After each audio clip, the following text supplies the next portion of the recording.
The summoning circle burned gold and crimson against the polished marble floor of the abandoned Strigoi estate, and Helena Blackwell had exactly 3 seconds to decide whether she had made the worst mistake of her life.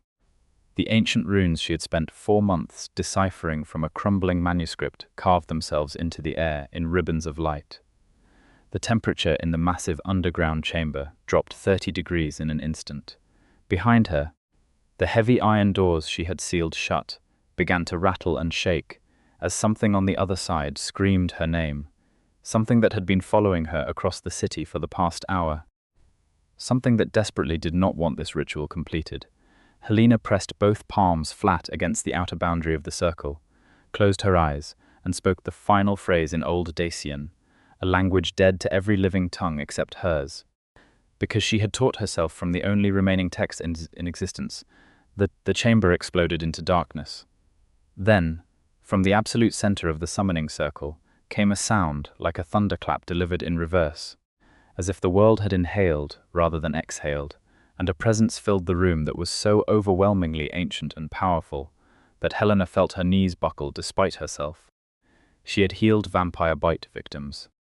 She had treated blood fever in the back rooms of the Court of Veils. She had sewn shut wounds that should have been fatal and administered anti-venoms for poisons that had no human antidote. She was not a woman who buckled, but this was something else entirely. "Who dares?" said a voice like dark water running over cathedral stone, low and resonant, and laced with something that felt less like sound and more like a physical pressure against her sternum. "Use the blood law of summoning's last threshold against my name." Helena opened her eyes. He stood at the center of the circle, white-haired and impossibly tall, dressed in the formal black coat of his court as though no time had passed at all, as though he had simply stepped out of a painting and into the room.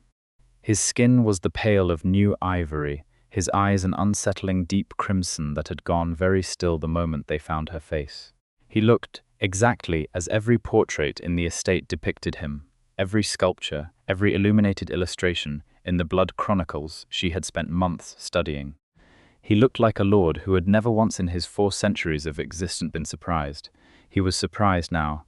Cassian Strigoi, sovereign of the Court of Veils, declared dead by the High Council of 7 exactly 2 years, 4 months, and 11 days ago, stood in the center of a summoning circle drawn by a 28-year-old human healer with ink-stained fingers and 2 broken ribs from the thing that had been chasing her. "My name," Helena said, because she was not the sort of woman who waited for permission to speak, "is Helena Blackwell. I'm the court healer, or I was, until your council dismantled everything you built and started feeding their way through the lower districts, including the protected zones. People are dying, Cassian. Your people are letting it happen. So I went and found a way to call you back, and here you are, and I need your help." The silence that followed was enormous. Then Cassian Strigoi crossed the outer boundary of the summoning circle in 2 strides, the gold light parting around him as though it did not dare obstruct his path, and he stopped close enough that Helena had to look up to hold his gaze, which she did without flinching, and said very quietly, "You are injured." "I am," she agreed. "There's something outside those doors that's been trying to stop me from completing the ritual. I suspect one of the council sent it. I also suspect we have about 6 minutes before it finds another way in. So perhaps the full debrief can happen somewhere safer." He looked at her for a long, unreadable moment. Those crimson eyes moved over her face with the careful precision of someone cataloguing something rare and unexpected. Then he turned toward the iron doors, placed one pale hand flat against the stone wall beside them, and said something in Old Dacian that made the entire chamber shudder and the doors seal themselves with a sound like a vault closing. "Now," he said, turning back to her, "we have time. Tell me everything." She did. Helena had come to the Court of Veils 3 years ago, as the only human healer willing to work for vampires at a flat, non-negotiable rate, and absolutely no blood-tithing arrangement. She had walked into the court's underground headquarters beneath the old financial district with a medical bag, a portable pharmaceutical kit, and the kind of calm that comes not from fearlessness, but from having already imagined every terrible outcome and decided to proceed anyway. Cassian had interviewed her himself, which was unusual. Vampire lords did not typically conduct hiring interviews for staff, But the Court of Veils was not a typical court. It operated as a shadow government beneath the visible city, managing the peace treaty between the four vampire factions that had agreed 2 decades ago to stop open warfare and begin something that resembled coexistence. The treaty was fragile. It required constant maintenance. It required a healer who could treat both vampire and human casualties without asking too many questions or showing too much fear. He had asked her why she wanted the position. She had told him the truth, which was that the city's vampire-adjacent population was medically underserved, that she watched 3 people die in the previous year from blood fever that she could have treated if someone had called her in time, and that she had a particular expertise in cross-species medicine that she had developed specifically because she found the biology fascinating rather than frightening. He had studied her with those unsettling crimson eyes and said, "Most humans find us frightening, Helena Blackwell." "Most humans haven't read as much as I have," she had replied. He had hired her that afternoon. What followed was 3 years of working deeper inside the Court of Veils than any human had ever been allowed, building trust in increments, learning the blood laws and the ancient codes by which the vampire factions governed themselves, watching Cassian manage the Council of Seven with the precision and absolute authority of a man who had spent 4 centuries learning how power worked and how to hold it, without letting it corrupt what he actually cared about. And what he cared about, as Helena had learned slowly, was more than anyone suspected. He cared about the treaty. He cared about the lower districts and the protected zones where humans lived alongside the vampire population. He cared about the blood law system remaining transparent and fair. He cared about his people in a way that many of them did not deserve, and all of them benefited from.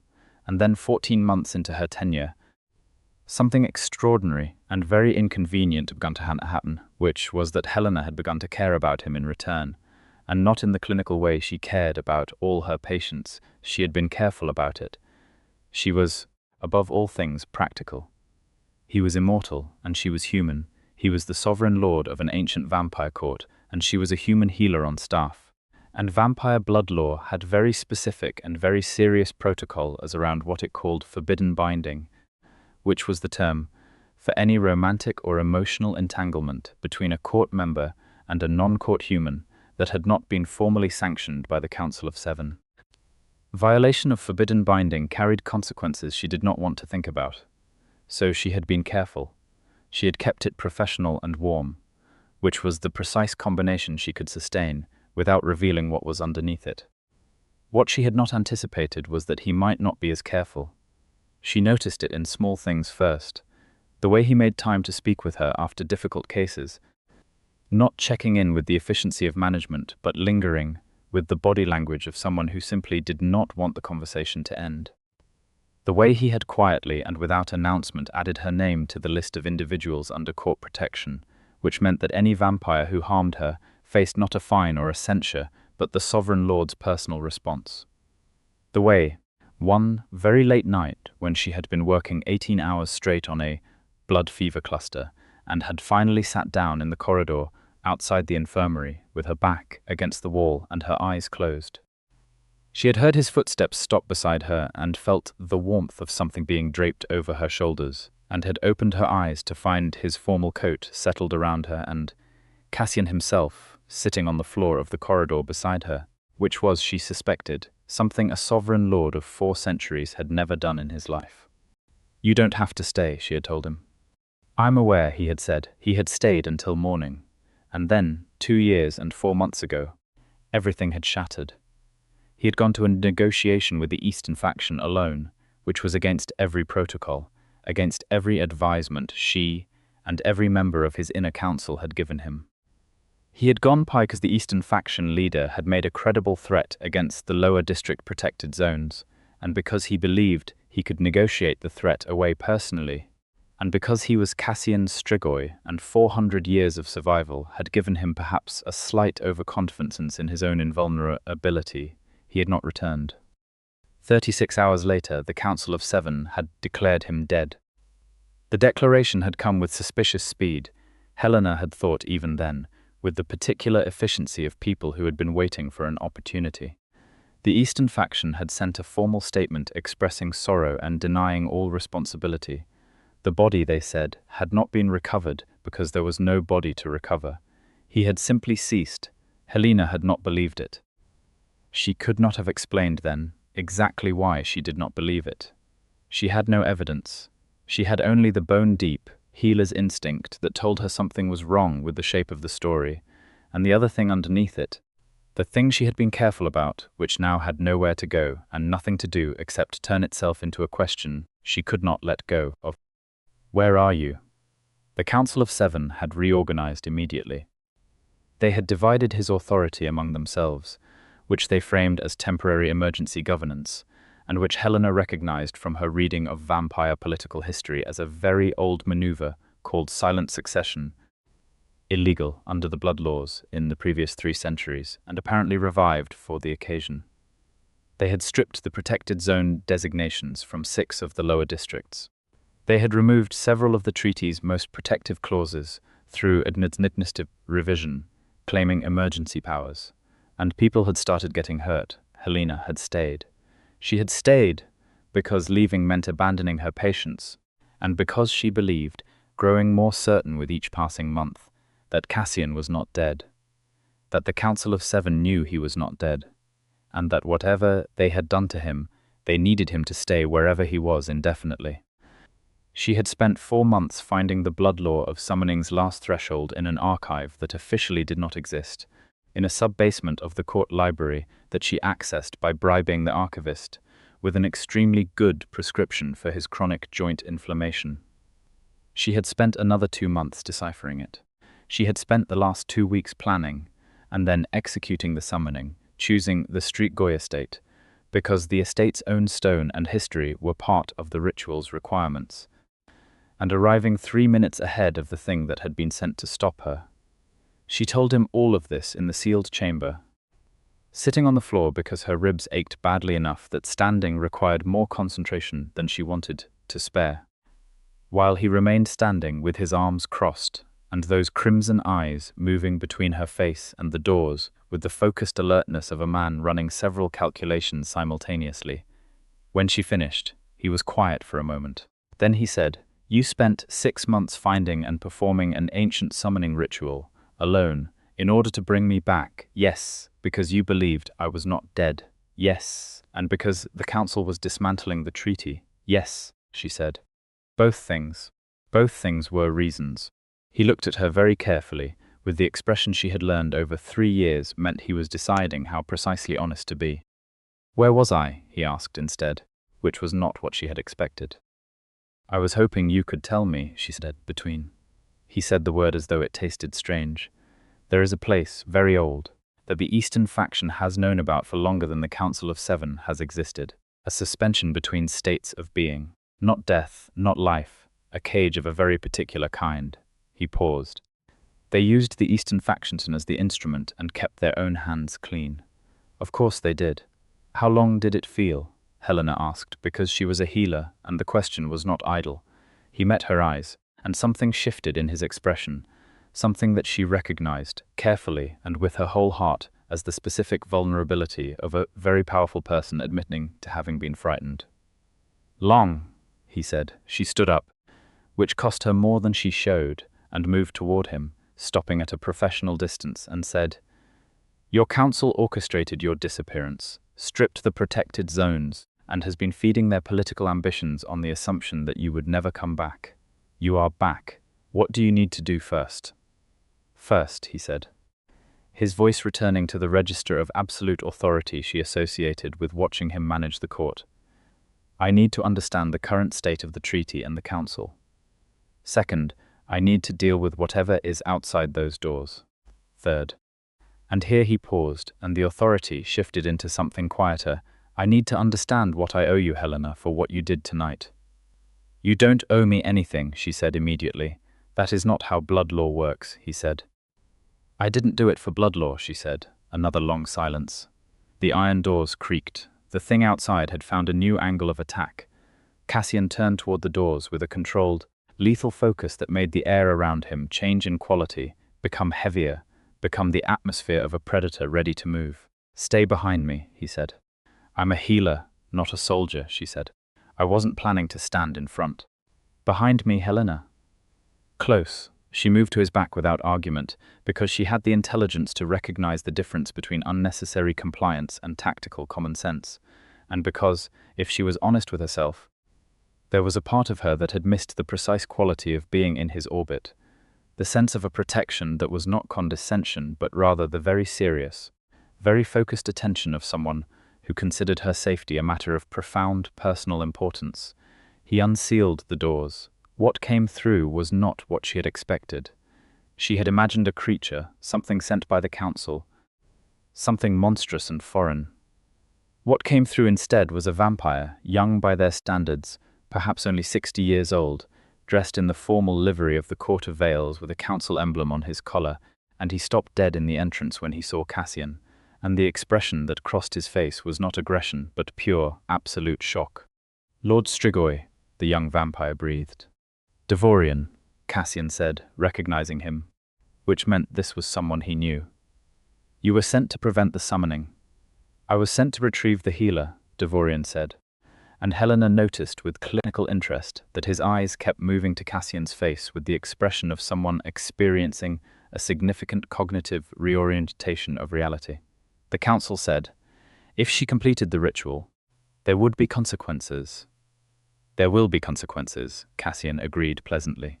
None of them the kind your council intended. You were always more decent than the company you kept, Devorian. I'm going to give you one choice, which is more than your council would give anyone. Go back and tell them I have returned. Give them the exact words they fear most. Or come with us and stand behind the law you actually believe in.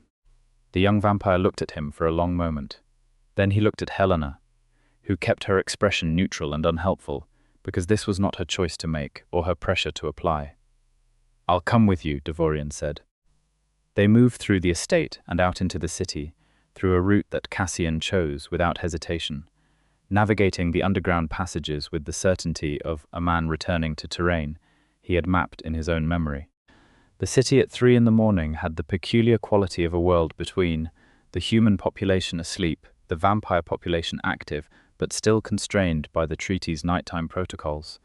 Helena matched Cassian's pace, which required some effort given his stride and her ribs, and did not mention the effort, and would have succeeded in concealing it entirely, except that he slowed without comment after the first block, adjusting his pace to hers with a precision that suggested he had noticed from the start. She found it simultaneously irritating and touching, which was a combination she had become familiar with in his company. Devorian walked behind them, quiet and clearly processing a great deal.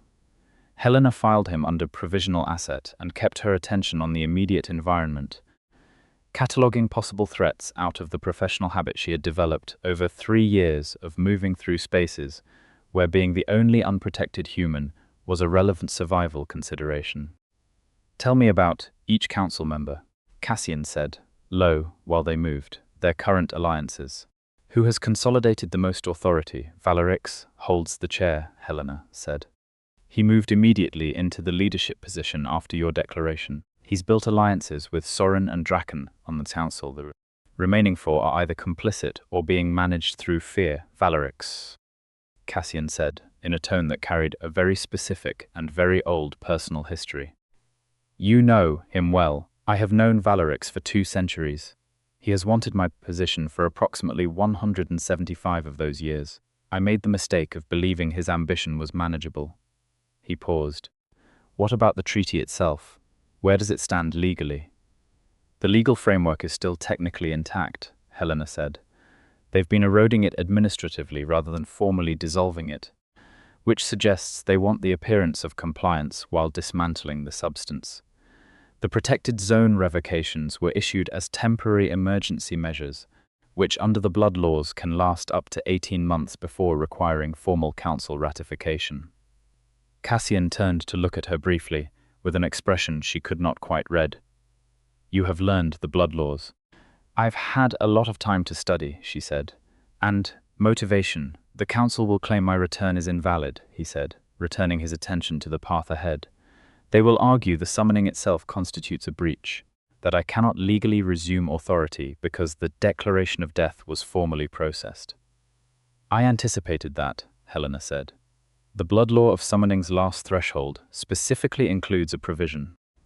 If a sovereign is proven to have been removed through illegal means, including through the suspension between state, if it can be demonstrated to have been deliberately induced, their return carries full legal restoration of authority. The formal declaration is voided retroactively. He stopped walking. She stopped beside him. You planned for the legal counter-argument, he said. I spent 6 months on this, Cassian. I didn't spend it only on the ritual. He looked at her in the dim underground corridor with the particular intensity that she had spent 3 years learning to not react to visibly, and said, Helena, just her name, said in the precise way that stripped away every professional consideration and left only the thing underneath. We need to move, she said, not unkindly. There's time for this, but we need to deal with your council first. Yes, he agreed. But he did not look away for another moment, and what she saw in his expression was something she had not seen there before, or perhaps had seen, but had not allowed herself to fully receive. It was the look of a man who had had a very long time in the dark to understand exactly what, and who mattered to him. They reached the Court of Veils at 3:15 in the morning through the servants' entrance, which Cassian chose deliberately. Helena understood, because it was unwatched and unexpected. The court occupied 7 underground floors beneath a heritage-listed hotel in the old city centre, an arrangement that had been established decades ago when the Surface Treaty had required vampire establishments to maintain plausible human exteriors. The hotel above was functional and staffed by humans who knew nothing about what existed beneath them. Devorian led them past the first security threshold using his own credentials, which was an elegant solution, because no one was yet watching for him to be in Cassian's company. They moved down through other secondary levels in the service corridors which ran parallel to the formal ones, and reached out the council antechamber through a route that avoided the main surveillance points entirely. Helena knew the layout. She had spent 3 years in these corridors. She pulled Cassian away from a corridor that was now monitored when it had not been before, guiding him with a hand on his arm, and he followed her redirection without hesitation, without making her explain in the moment. With the trust of someone who had decided to extend it absolutely rather than conditionally, that trust meant something to her. It always had. The council chamber had a private access corridor behind it, intended for sovereign use, that led to a small observation position above the chamber floor. Helena had known about it because Cassian had shown it to her once, long ago. When she had asked about the room's architecture during a late night when the building was quiet, and they had been walking these corridors and talking about the blood laws and the treaty and the history of the court. One of those conversations that stretched long past its practical purpose because neither of them had been ready for it to end. She had thought about that night many times in the past 2 years. They reached the observation position and looked down. The council was in session, which was unexpected at this hour and deeply informative. 4 members present, which meant emergency protocol, which meant someone had already sent word. Devorian's absence from his surveillance duty had been noticed faster than they had anticipated. Valeric stood at the head of the chamber, silver-haired and sharp-featured, dressed in the formal black of the court, with the sovereign chair's insignia now incorporated into his own collar, with the casual permanence of something he considered already settled. He was speaking to Sorin and Draken, who flanked him, and to a 4th council member, Helena identified as Mira, who stood slightly separate from the other 3, with the carefully composed expression of someone who had been maintaining their composure for a very long time. Myra, Helena noted, was not one of the 3 in Valerix's inner alliance. She filed that away immediately. We know the healer completed the ritual, Valerix was saying, his voice carrying clearly upward through the observation gap. Devorian failed, which means Strigoi is theoretically returned. But a summoned return has no legal weight without the presentation of proof of illegal removal, and we have ensured that proof cannot be easily assembled. You've ensured it, said Mira, and there was something in her voice that was very carefully not agreement.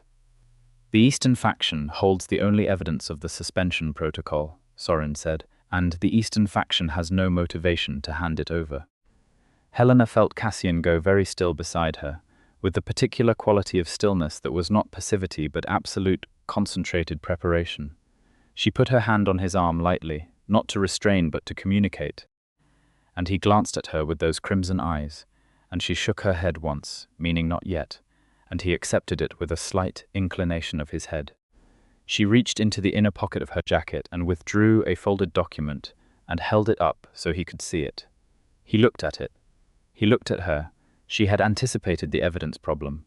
She had spent the last 3 weeks making contact, through intermediaries and through channels that were technically outside the blood law protocols, but not in violation of them, with a member of the Eastern faction who had reason to believe the suspension protocol had been used without full faction authorization, and who was, accordingly, willing to provide documentation in exchange for formal treaty protections that the current Council was not in a position to offer, but that a restored sovereign could guarantee.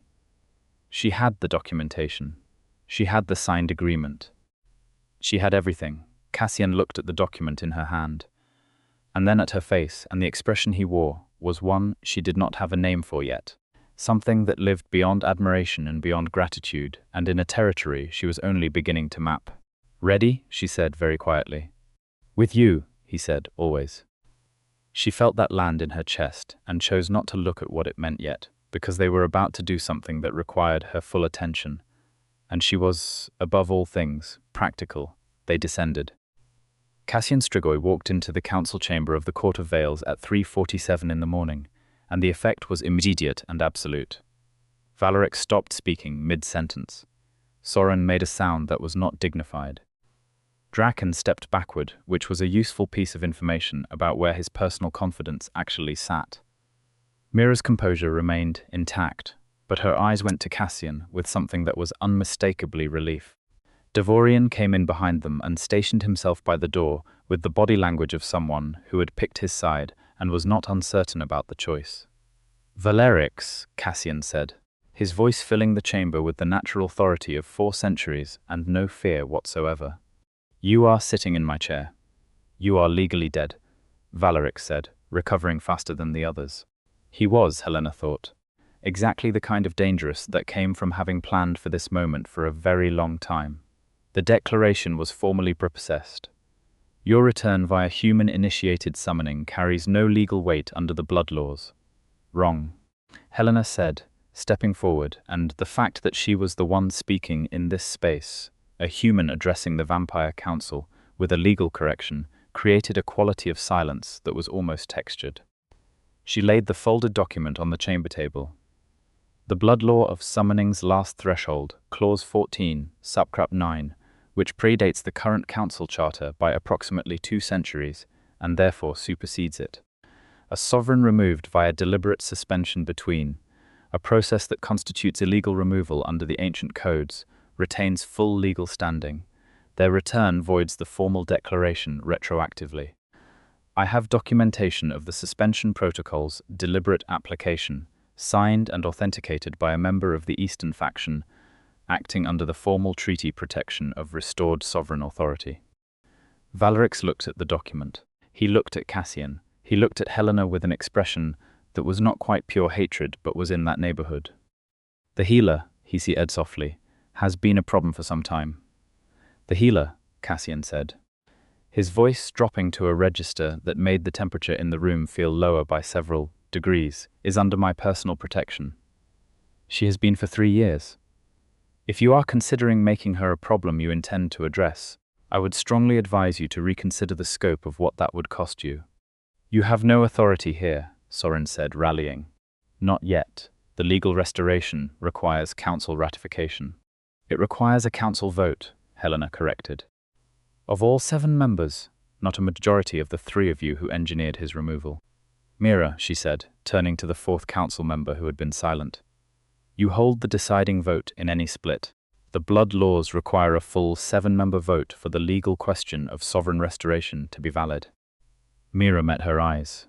"Where are the other 3?" she asked, a practical question rather than an obstruction. "I can have them here in 20 minutes, Devorian said from the door. Valerix turned on him with an expression of cold fury. "You were sent to prevent exactly this." I was sent to perform a duty I no longer believe was legitimate, Devorian said, with the steadiness of someone who had made his decision and was not going back. Lord Strigoi, bring them, Cassian said. The next 20 minutes were some of the stranger ones Helena had experienced in 3 years of unusual professional situations. Cassian stood at the head of the chamber in a position that was not quite confrontational and not quite relaxed, Yes. which she recognized as the political posture he used when he was allowing tension to do work without actively escalating it. Valerix, Sorin, and Draken clustered at the far side of the chamber with the body language of people in rapid and not entirely harmonious private consultation. Mira sat in her council chair with the composed patience of someone who had been waiting for this night for a very long time, and was not going to waste it by acting before the moment was right.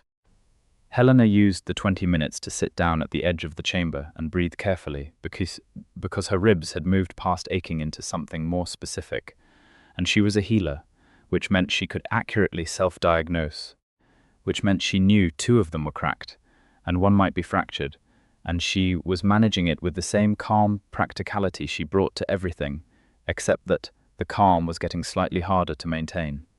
She was aware, with the peripheral awareness she had developed around him, of exactly when Cassian noticed. He was across the chamber from her, maintaining his position, and he did not move or signal anything that would draw attention. But the quality of his attention shifted, becoming divided between the political situation he was managing and her, with a precision that she had always found simultaneously comforting and overwhelming. When the 3 remaining council members arrived, blinking and disoriented from being summoned at near 4 in the morning, the chamber assembled itself into its formal configuration with the automatic protocol adherence of people who had spent decades performing these rituals. The vote took 4 minutes, 7 members, 7 votes. Mira made her position clear immediately, and with what Helena interpreted as carefully contained personal satisfaction. The 3 remaining members, once they understood the legal framework and the documentation Helena had assembled, voted without significant hesitation. Valerix, Sorin, and Draken abstained, which was not a legal option under the blood laws for this particular type of vote, and which Cassian informed them quietly was itself now on record as a violation. Cassian Strigoi was formally, legally, and absolutely restored. What followed was efficient. Valerix was removed from the sovereign chair before the formal session had even closed. The council insignia on his collar declared invalid by the vote. His authority over the protected zones retroactively revoked. Sorin and Draken, understanding that abstention from a mandatory vote was a blood law violation that carried serious consequence, were required to remain in the building pending formal review. Mira was appointed acting chair of the councils in the transitional period, which took approximately 90 seconds to formally process, and which she accepted with the understated efficiency of someone who had been ready for this responsibility for some time. Devorian was officially, and on the record, commended for his choice, which meant something significant under blood law in ways that Helena understood would have long-term positive consequences for him. Cassian handled all of it with a precision and authority that she found as she sat at the edge of the chamber watching him work, deeply and inconveniently moving. He had been in a suspension cage for 2 years. He had come back to find his court dismantled, and his council treacherous, and his treaty eroded. He had walked into his own chamber, and in the space of 40 minutes rebuilt the foundation of everything he had spent 4 centuries constructing. And then, when the formal session had closed and the chamber was beginning to empty, he crossed to where she was sitting and crouched down in front of her, which brought his face level with hers, and said very quietly, "Helena, how badly are you hurt?" "2 cracked ribs, 1 possibly fractured," she said equally quietly. "I've been managing." "I know you've been managing," he said. "I have been watching you manage for the past 40 minutes, and it has taken considerable self-control not to interrupt everything and address it. The political restoration of your court sovereignty was slightly more urgent," she said. "Debatable," he said, which she had not expected, and the tone of it stopped her breath for a moment. She looked at him, really looked at him, with the walls she had been maintaining with considerable effort for 3 years. He looked back at her with the full weight of someone who had spent 2 years in a suspension between existence and nothing, and who had evidently used that time to arrive at several conclusions. "There is a medical suite on the 4th level," she said. "I know where everything is. I can treat the ribs myself if you—" "I am taking you to the medical suite," he said, "and I am staying while you treat the ribs. And then we are going to have the conversation we have been avoiding for approximately 2.5 years. Her heart did something inconvenient. "You counted," she said. "I had a great deal of time to count," he said. He helped her up from the chair with a care that was both gentle and absolute, his hand at her elbow with the precise pressure of someone who knew how to support without constraining, and walked with her out of the chamber and through the corridors toward the medical suite on the 4th level. And the city somewhere far above them was beginning the first grey suggestions of approaching dawn. And the Court of Veils was rebuilding itself around them in real time. And Helena Blackwell was walking through a vampire court at 4 in the morning with 2 cracked ribs and the very specific awareness that the next conversation was going to require her to put down something she had been carrying carefully for a long time.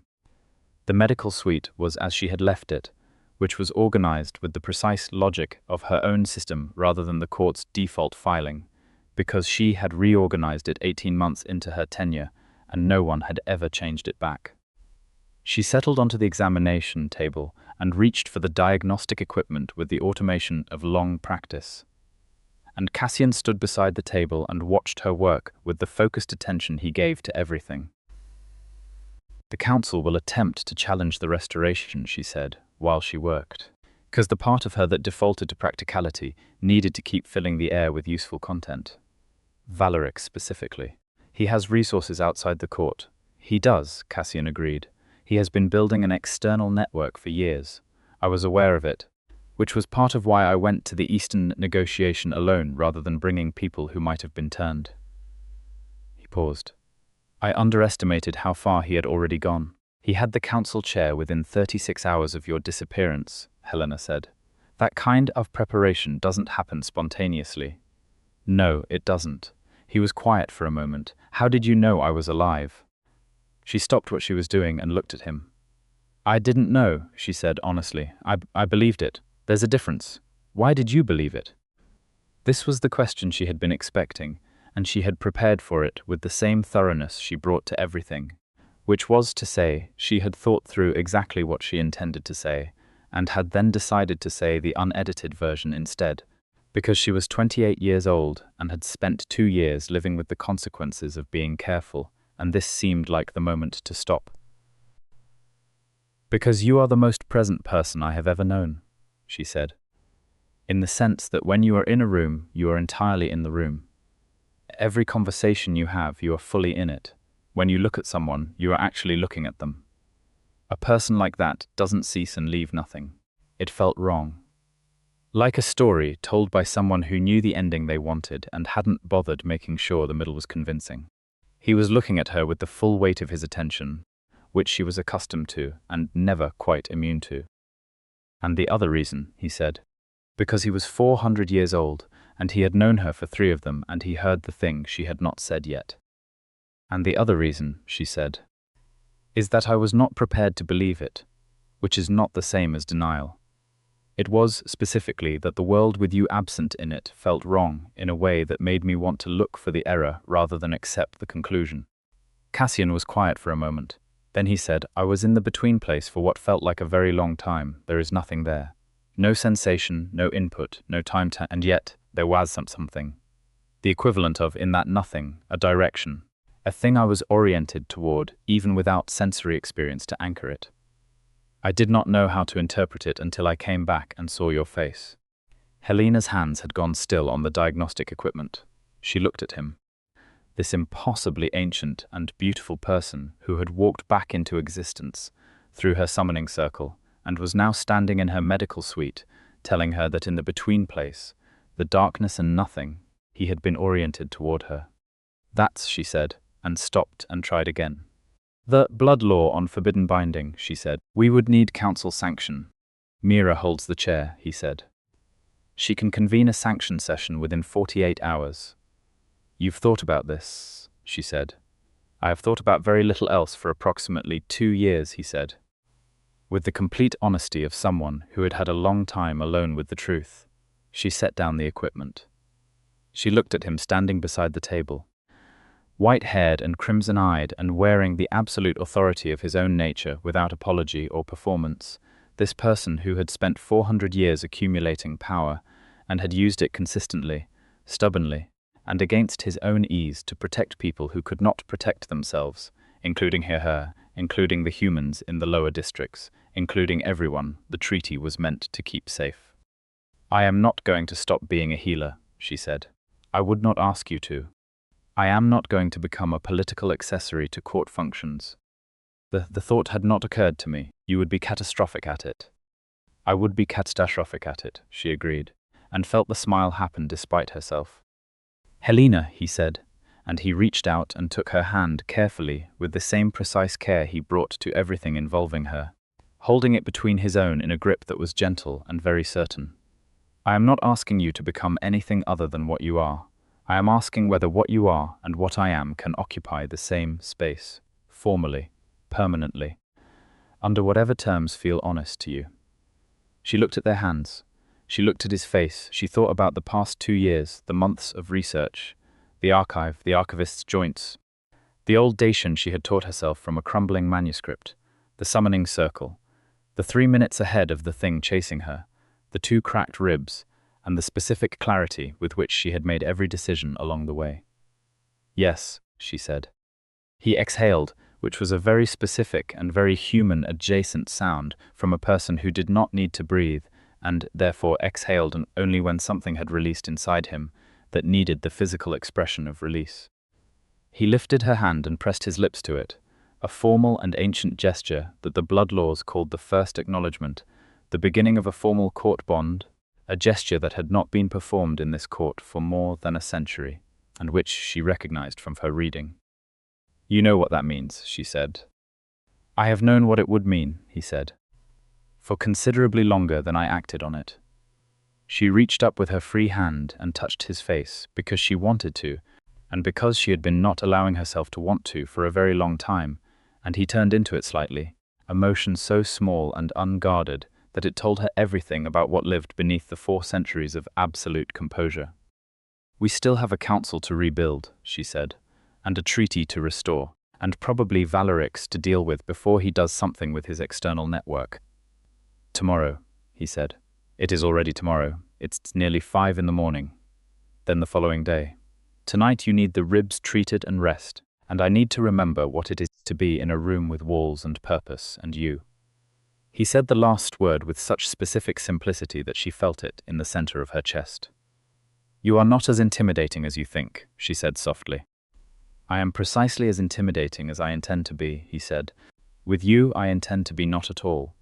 She treated her ribs with his steady presence beside her, and it was not complicated, and it was not simple, and it was very much the kind of moment that accumulates into something real. The days that followed were, as Helena had predicted, demanding in every possible direction. Valerix moved quickly from his external network, making an attempt through formal blood law channels to challenge the restoration vote on a procedural technicality involving Devorian's presence in the chamber, which was rejected by the newly convened full council because Devorian had attended as a witness rather than a voting member. The rejection had precedent, which Helena found for Mira in the archive within 4 hours of the challenge being filed, because she had become very good at finding things in archives.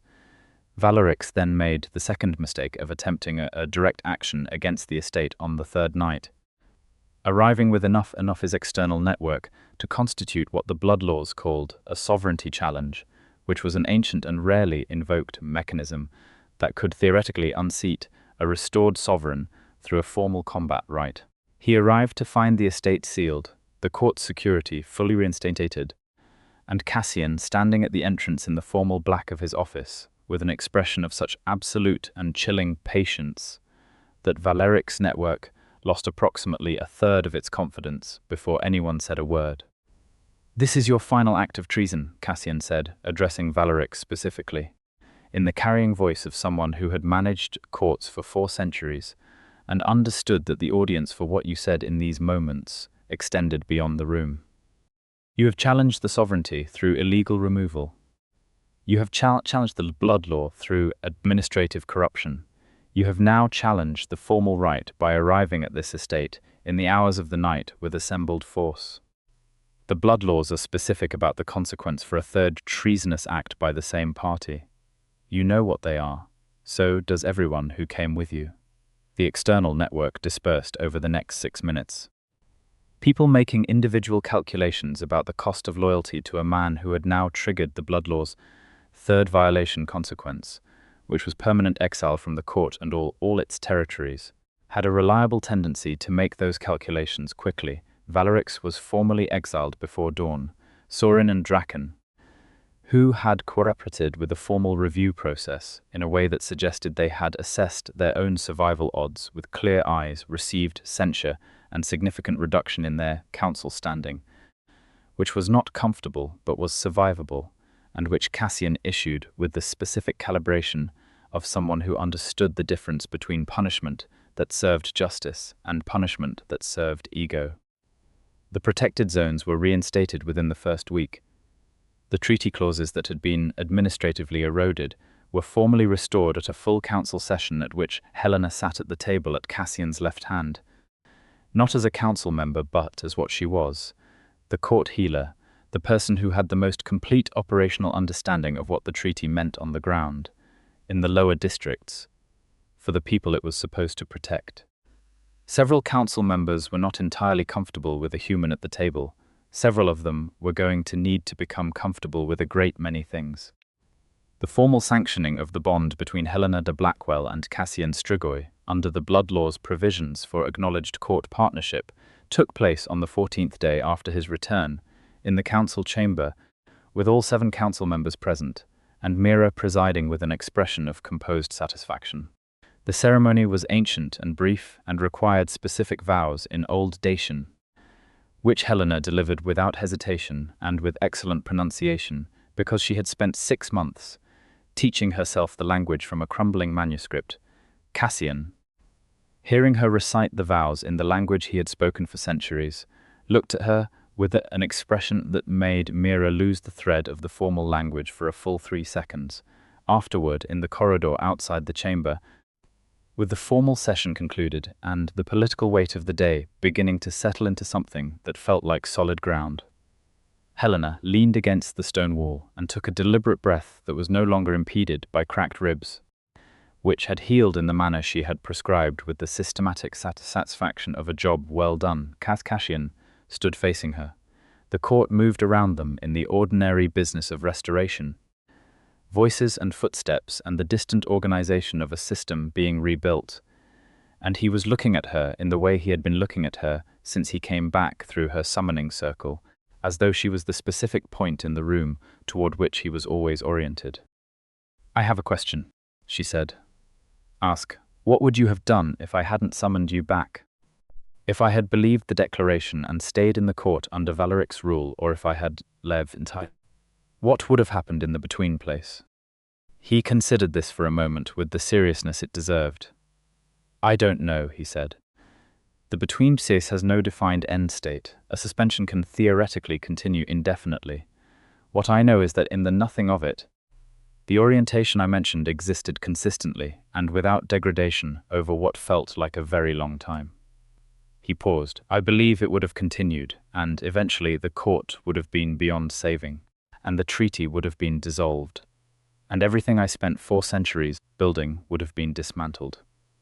Another pause, and I would have remained in the between place, oriented toward a direction that no longer had anyone on at the end of it.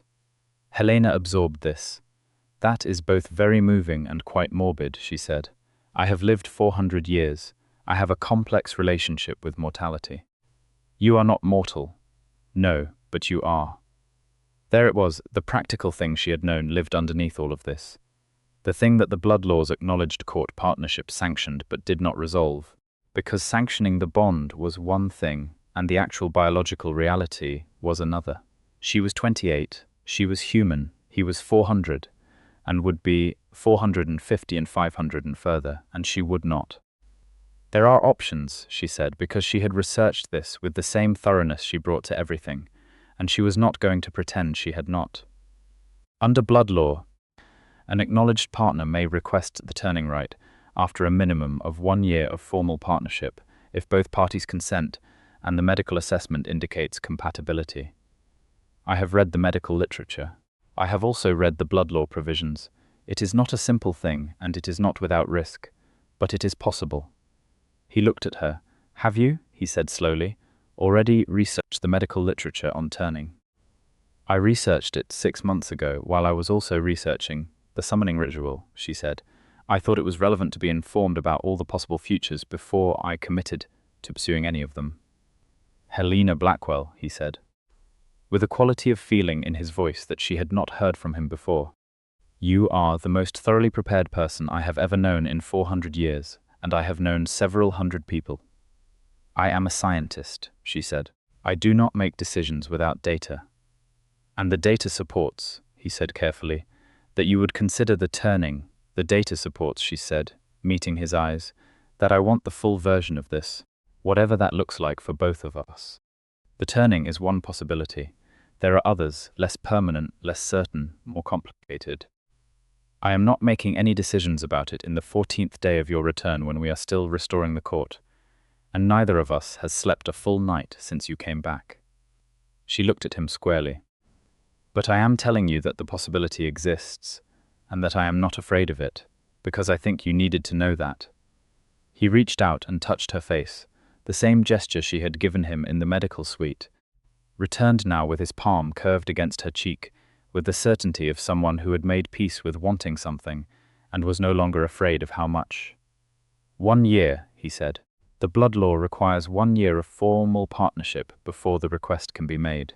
We have time. We have time, she agreed. And in the meantime, he said, there is a treaty to restore and a court to rebuild and a lower district medical situation to address that I have been briefed on, and that I intend to allocate significant resources toward, specifically in consultation with the court healer who has the most comprehensive understanding of the operational landscape. I have some opinions on the resource allocation, she said. I expected nothing less, he said. I am looking forward to all of them. She smiled at him, and it was the unguarded version, the one she had stopped managing, and he received it with the full attention he gave everything that mattered to him. The months that followed were, in a word, real. Not the word Helena would have chosen for a gothic vampire court romance if she had been writing one from the outside, but from the inside it was the right word. The Court of Veils rebuilt itself around the scaffolding of Cassian's restored authority and Mira's steady chairmanship and the treaty's formal reinstatement. The protected zones came back online with specific medical protocols that Helena wrote and the court funded, establishing a network of cross-species medical access points in the lower districts that she staffed with healers she trusted and trained to standards she set. She remained the court healer because that was who she was, and she was not going to stop being it because of a change in her personal circumstances, which was a position she had stated clearly and which Cassian had supported without reservation, specifically telling the 3 council members who had raised pointed questions about the appropriateness of the sovereign's acknowledged partner remaining in a staff role that they were welcome to read the blood laws again and find the provision that prohibited it, because it did not exist. They had moved into the Strigoi estate, which was above ground unlike the court headquarters. A sprawling Victorian building that had been in continuous Strigoi family possession for 140 years and sat behind its high walls with the self-assured dignity of a building that knew it belonged to something ancient. Helena had her own rooms, her own laboratory, her own space, which had been important to her and which Cassian had understood without requiring explanation. They occupied the estate together in the way that 2 people of strong character and independent inhabitants eventually find when they care enough to negotiate the practicalities, with genuine interest in each other's presence and genuine respect for each other's solitude. It was not what she had imagined before she had begun imagining it. It was better. It was specific rather than idealized.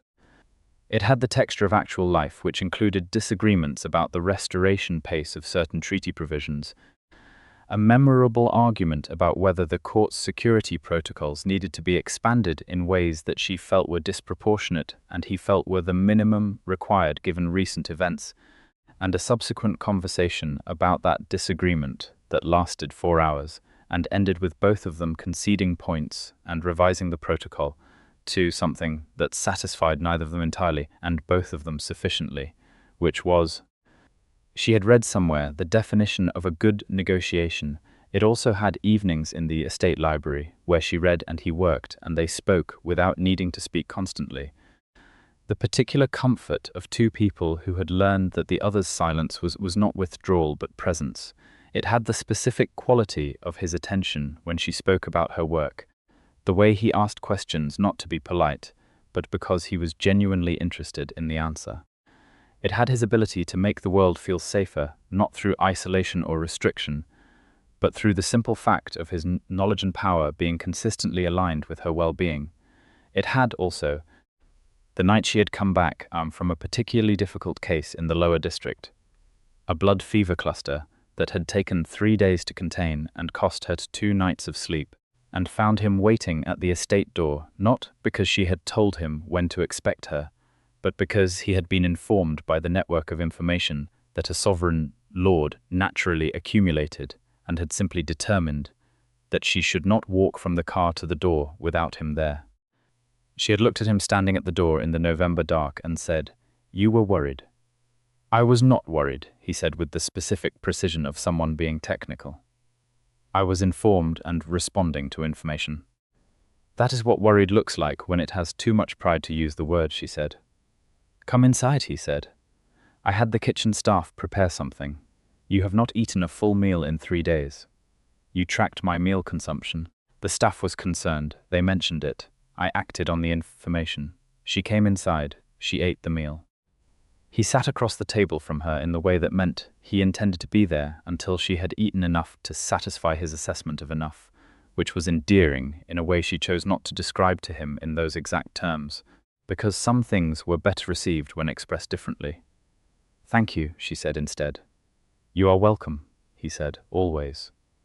On the 403rd day of their acknowledged partnership, which was the 1 year and 38-day mark, Helena submitted the formal request for the turning right assessment to the court's medical review board, which included herself in her capacity as court healer, which was an obvious conflict of interest that she addressed by recusing herself from the assessment of her own case and appointing the senior healer of the 3rd District to conduct the compatibility evaluation in her place. The assessment took 3 weeks. She approached it with the scientific interest of a healer evaluating a medical process and the personal awareness that this was the biggest decision of her life, which were not mutually exclusive orientations, and in fact she found that maintaining both simultaneously was entirely possible because she had spent 28 years being both things at once. The compatibility evaluation came back favorable. She told Cassian the evening she received the result in the estate library, directly and without preamble, because he deserved the directness, and because she was not a person who softened the approach when the content was what someone had been waiting to hear. He received the result without speaking for a long moment, standing at the library window with the city spread below and the estate's private garden, dark and quiet beyond the glass. Then he turned to her and said, "You are certain?" "I don't make decisions without data," she said, "and the data is thorough. And yes, I am certain, not because of the blood law requirement," he said, "not because of pressure from the court or the partnership protocols, because you want this, because I want this," she said clearly, meeting his eyes, "because I want the full version, because the alternative, which is the version where I age and you don't, and we navigate the grief of that together, is something I am willing to face if the compatibility had come back unfavorable.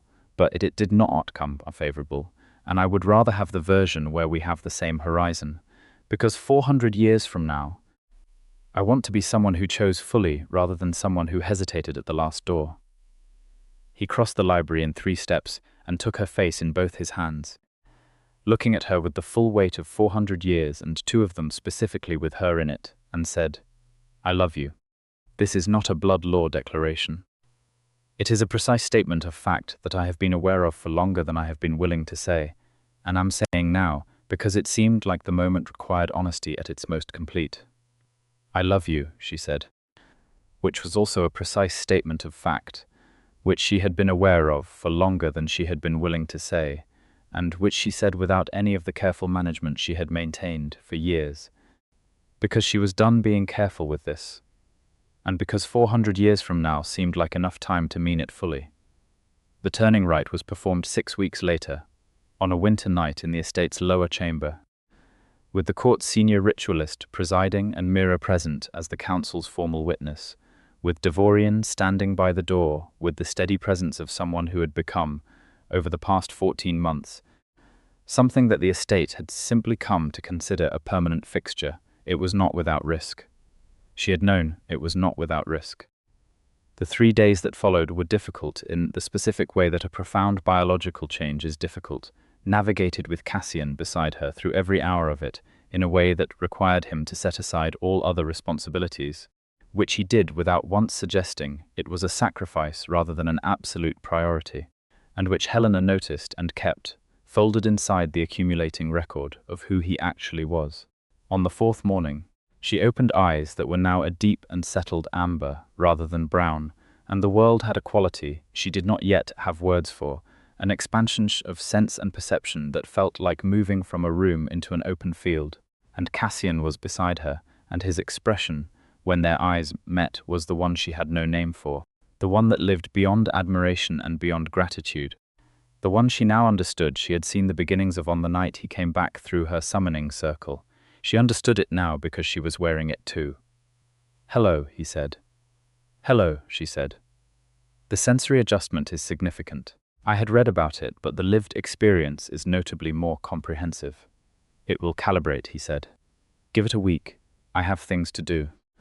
The lower district medical protocols are being reviewed next week, and I need to present the resource allocation figures." "You just completed a turning," he said, with the tone of someone who found her simultaneously exasperating and deeply beloved.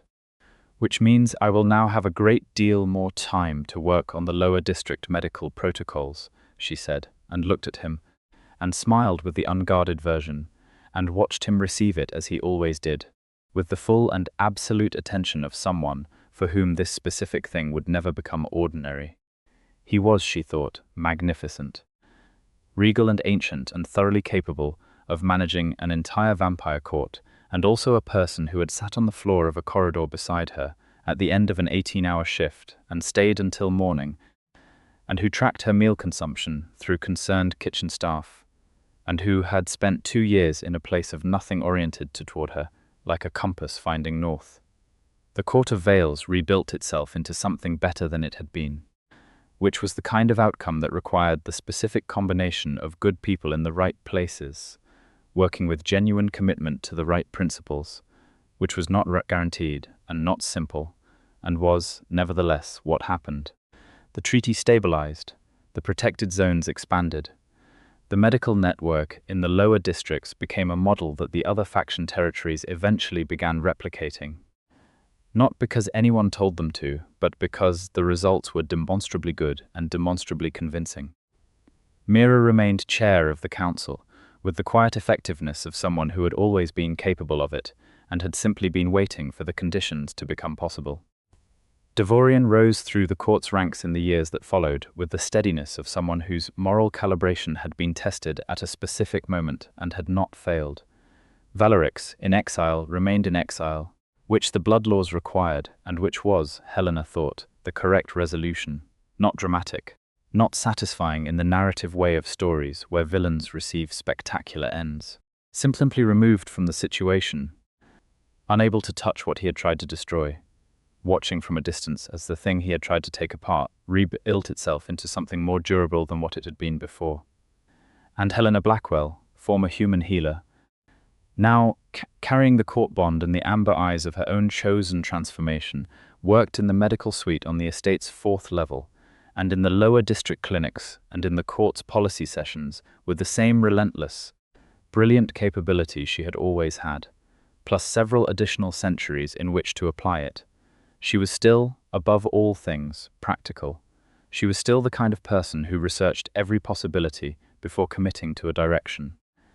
She was still the kind of person who said what she meant what she said, and did not soften information when the person receiving it deserved the full version. And Cassian Strigoi, sovereign of the Court of Veils, 4 centuries and ongoing, was still protective and dominant and dangerous and deeply, absolutely honorable. The kind of person who had used 4 centuries of accumulated power consistently in the direction of something worth protecting, and who turned toward Helena in every room the way a compass finds north, and who said, "I love you," with the specific precision of someone who had spent a very long time arriving at a word they intended to mean completely. They were, in the end, a very particular kind of love story. Not the kind that required either of them to become less than what they were, not the kind that asked anyone to be helpless or to be saved from their own nature. The kind that grew from genuine recognition, from 2 people in a room together seeing each other clearly, and finding that what they saw was not just compelling but trustworthy, and building on that trust through danger and time and deliberate choice, until it became something that held even in the between place, even in the dark, even across 2 years and 4 months and 11 days of impossible distance. The kind that was, when it finally named itself, very simply the thing that each of them had been oriented toward all along, in the estate library on a winter evening years later. The city spread below the windows and the private garden deep in snow, and the lamps making warm gold circles in the dark. Helena set down her reading and looked across the table at him, and he looked up from the documents he was reviewing, and neither of them said anything, for a moment, because nothing needed to be said. Then he set down the documents, and she closed the book, and they were simply there, in the room together, which was where they intended to remain. The Court of Veils was whole, the treaty held. The lower districts were safer than they had been in a generation. The people who had needed protecting were protected, not perfectly, not without ongoing work and ongoing vigilance, but meaningfully and durably, by a woman who would not stop working, and a man who would not stop protecting, and a court that had been rebuilt into something worth the name, and Helena Blackwell and Cassian Strigoi, who had found each other through summoning circles and cracked ribs and ancient blood laws and 2 years of impossible faith, were exactly where they had chosen to be, which was together and forward and fully in it. Every thread resolved, every promise kept, every door chosen fully. The library was warm, and the snow fell outside, and the city hummed with its ordinary extraordinary life, and this was, by every measure that mattered, enough. It was more than enough. It was everything.